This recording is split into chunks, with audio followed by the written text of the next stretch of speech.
Gubagati bagina te barazinga te basungu kama ya simora belanya nabrana wa ambushimbe amanga sana wala nore susula wokunara lalora nyinta azera kiburi minni giran samara mo kunyara na kuru dilana ye una kuru gura boro arigo uiba da mo maliri wa nyinta am tomora be ngable ku gabde jusula danama jaga banwa dinama buon kuru nyama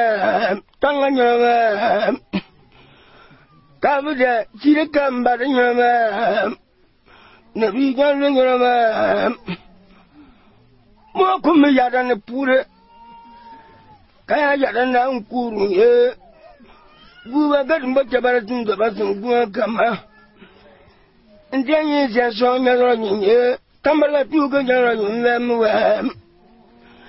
nyo to gure dire gumbanya ni ram moya wa barka da tarawin dama na yejin dama ka junguma kama ka bo wuce sa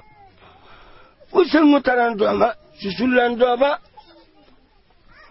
ususulan dama mga ka bana wuce kan filin yau ka wuce ko kuma bunna sai da wala lore aba bushin wa barka da ba aka abanta aure ne da bude do kabrin wa ayi bo maji ngoge kun bonna do la ko dem kawe na pe de mo maji ngoge ba ayi mo na dambe guma gar bonyu na borwa ka be de homa ka de wonna tarabiru ka de mo ya tarabiru ki doge ki ya da sonna je so nyora nyel nebam inwe ya kama no re agamnu ma